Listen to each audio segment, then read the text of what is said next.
అరే వెనక రారండి, జూమ్ తీసుకోండి, వెనక రండి. మెస్సీ వెనక రా, హైదరాబాద్ కొంచెం కొన్ని మినిట్స్ లో హైదరాబాద్ చేరుకుంటున్నారు. ఆల్రెడీ అక్కడి నుంచి బయలుదేరారని చెప్పి తెలిసింది. సో ఇక్కడ ఫలక్నామాలో ఇక్కడ బస చేసిన తర్వాత కొన్ని గంటల రెస్ట్ తీసుకుని ఇక్కడి నుంచి ఉప్పల్ స్టేడియంకి బయలుదేరతారు. మనము అక్కడ ఆర్జీఐ ఎయిర్పోర్ట్ నుంచి ఇక్కడ దాకా ఫలక్నామా దాకా మొత్తం బందోబస్తు ఏర్పాటు చేయడం జరిగింది. ట్రాఫిక్ వాళ్ళు ప్లస్ అదేవిధంగా లా అండ్ ఆర్డర్ ఆఫీసర్స్ ఇక్కడ కూడా మీట్ ది కోర్ట్ అని చెప్పి ఒక కార్యక్రమం పెట్టుకున్నారు. సో అక్కడ కూడా దాదాపు 250 మందికి వాళ్ళు పర్మిషన్ ఇవ్వడం జరిగింది. ఇక్కడ వచ్చే వాళ్ళు కూడా మనము చాలా నీట్ గా వాళ్ళని చెక్ చేసి వాళ్ళ ఒక క్యూఆర్ కోడ్ ని క్లియర్ అయిన తర్వాతనే మనము లోపల పంపడం జరుగుతుంది.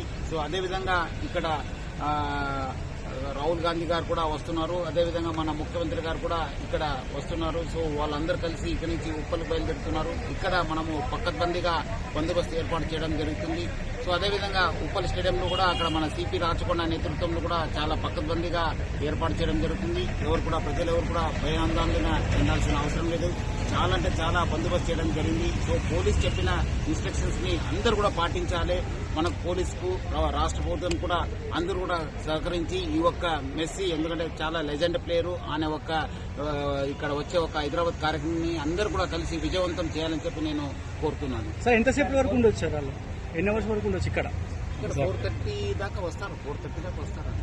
ఇక్కడ నుంచి మళ్ళీ ఎప్పుడు లెఫ్ట్ అవుతారు సార్ స్టేడియం? 6 o'clock. సార్ కోల్కతాలో మ్యాచ్ కి అంతరాయం కలిగింది సార్, కొంచెం ఇబ్బంది. ఇక్కడ మాత్రం చాలా పక్కబందిగా మన డీజీ గారు కూడా అక్కడ ఇప్పుడే విజిట్ చేసి ఇక్కడ రావడం జరిగింది. అక్కడ కూడా మన సిపి రాచకొండ గారు ఉన్నారు. అదేవిధంగా అందరు కూడా సీనియర్ ఆఫీసర్స్ అక్కడ ఉన్నారు. మన డీసీపీస్ మొత్తం 3 కమిషనరేట్ ఆఫీసర్స్ కూడా అక్కడ ఉండి ఎటువంటి అవాంఛనీయ సంఘటన జరగకుండా అక్కడ బందోబస్తు ఏర్పాటు చేయడం జరిగింది. సో ప్రజలెవరు కూడా భయాందోళన చెందాల్సిన అవసరం లేదు. ఎవరి దగ్గర టికెట్ ఉంది, ఎవరి దగ్గర పాస్ ఉంది, వాళ్ళు మాత్రమే అక్కడ వెళ్లాలని చెప్పి నేను మరీ కోరుతున్నాను. Thank you sir.